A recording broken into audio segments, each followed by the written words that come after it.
வணக்கம். எல்லாரும் எப்படி இருக்கிறீங்கள்? நான் இன்றைக்கு யாழ்ப்பாணத்து ராசவள்ளி கிழங்கு கஞ்சி தான் செய்ய போகிறேன். இந்த கஞ்சி நல்ல கொஞ்சம் ஹெல்த்தியும் கூட. இதை கூட எல்லாரும் விரும்பி சாப்பிடுவினோம். இதில் நான் 1 கிலோ ராசவள்ளி கிழங்கு எடுத்திருக்கிறேன். இதை நாங்கள் இப்போ தோலை சீவ வேணும். இந்த தோலை நான் இப்போ இந்த தோலை எல்லாத்தையும் சீவிட்டேன். நல்லா சீவி எடுத்திருக்கிறேன். இந்த கிழங்கில் ஒரு வலுவழுக்கிற தன்மை இருக்கிற ஒரு ஜெலி மாதிரி. அதை நாங்கள் நல்லா 4 தரம் தண்ணியில் கழுவினா அது இல்லாமல் போயிடும். இதை நாங்கள் சின்ன சின்னனாக தான் வெட்ட வேணும். இப்போ நான் இதை நல்லா வடிவாக கழுவிட்டு சின்ன சின்னனாக வெட்டி இருக்கிறேன். மெல்லிய ஸ்லைஸ் மாதிரி இருக்குது. இப்போ பார்த்தா இந்த கிழங்குல தெரியும் அந்த வழுக்கிற தன்மை இல்லாமல் போயிட்டுது. நல்லா கழுவேக்க தண்ணியால் கழுவேக்க இல்லாமல் போயிடும் அது. இப்போ இதை நாங்கள் எப்படி செய்கிறதுன்னு பார்ப்போம். நான் ஒரு பெரிய பாத்திரம் எடுத்திருக்கிறேன். இந்த பாத்திரத்தில் நான் அந்த கிழங்கை போட்டு அவிக்க போகிறேன். நாங்கள் வெட்டி வச்சுருக்கிற கிழங்கு எல்லாத்தையும் இந்த பாத்திரத்துக்குள்ளே போடுவோம்.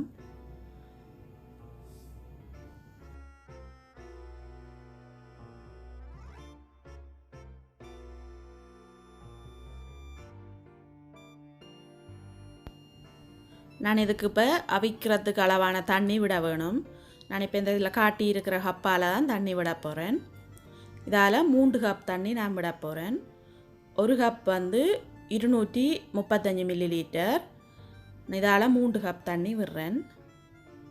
3 கப் தண்ணி விட்டால் காணும் அவ்வளோகிழங்கும் அவிகிறதுக்கு. இப்போ இதை நாங்கள் அடுப்பில் வச்சு ஒரு 20 நிமிஷம் முதல்ல அவிக்க வேணும். இதை நாங்கள் அவிக்கும்போது மூட தேவையில்லை, திறந்து வச்சு அப்படியே அவிக்கலாம். இப்போ 20 நிமிஷமாக இந்த கிழங்கு இப்போ அவிஞ்சிட்டுது. அகப்பையை வச்சு ஒருக்கா கிண்டி பார்த்தீங்களா தெரியும். தண்ணியும் கொஞ்சம் வற்றி வந்துட்டுது. கையில் எடுத்து நசிச்சு பார்த்தா தெரியும் அது அவிஞ்சிருக்கும்.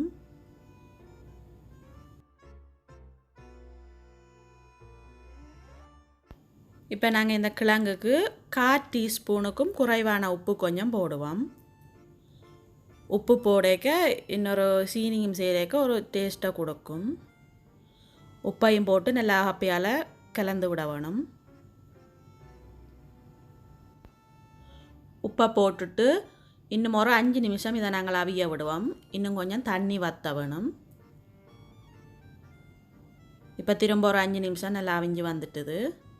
தண்ணியும் கொஞ்சம் வற்றிட்டுது. இப்போ நாங்கள் இதை இந்த அகப்பேன்ற பின்பக்கத்தால் மசிச்சு விடுவோம். இப்படி மர அகப்பையாக இருந்தால் ஈஸியாக இருக்கும் பின்னுக்கு மசிக்கிறதுக்கு. சில பேருக்கு கட்டியாக இருந்தால் விருப்பம், எடுத்து சாப்பிடக்கூடிய மாதிரி. சில பேருக்கு நல்லா தண்ணியாக மசிச்சு விட்டால் விருப்பம். நான் இது கொஞ்சமாக தான் மசிச்சு விட போகிறேன். இப்போ இந்த கிழங்கு நல்லா கொஞ்சமாக மசிச்சு விட்டுட்டேன் நான். சில கட்டிகள் இருக்குது, அப்படி இருந்தால் நல்லது, பிரச்சனை இல்லை. நாங்கள் எடுத்து சாப்பிட நல்லா இருக்கும். இதில் நான் இப்போ ப்ரௌன் சுகர் தான் எடுத்திருக்கிறேன். 200 கிராம் சீனி எடுத்திருக்கிறேன். சீனி உங்களோட விருப்பத்துக்கு ஏற்ற மாதிரி போடலாம். இனிப்பு கூடவும் போடலாம், குறையாகவும் போடலாம். இதில் நான் இப்போ 200 கிராம் சீனி தான் எடுத்திருக்கிறேன். இந்த சீனியையும் போட்டு நல்லா கலந்து விடுவோம். இதில் நான் 1 தேக்கரண்டி அளவுக்கு உளுத்தம்மா எடுத்திருக்கிறேன். உளுத்தம்மா எடுத்து ஒரு கொஞ்சம் பாலும் எடுத்து, தேங்காய் பாலும் எடுத்து அந்த உளுத்தம்மாவை தேங்காய் பாலில் கரைச்சிருக்கிறேன். நாங்கள் அப்படியே உளுத்தம்மாவை போடக்க சூட்டுக்கு அது கட்டி பற்றிடும்.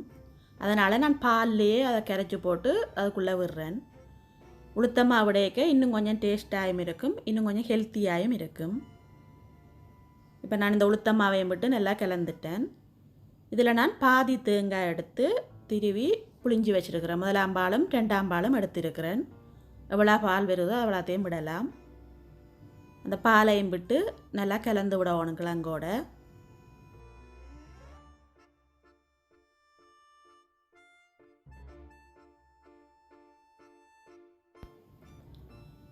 தேங்காய் பாலையும் விட்டு ஒரு 5 நிமிஷம் கொதிக்க விட்டால் சரி. பாலை விட்டுட்டு ஒருக்கா கிண்டி விடணும். கலந்து விட்டால் தான் அது கொஞ்சம் அடிப்பிடிக்காது.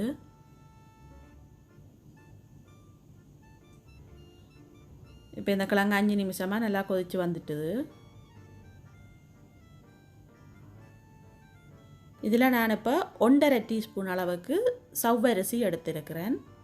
இது விரும்பினா போடலாம், இல்லாட்டி தேவையில்லை.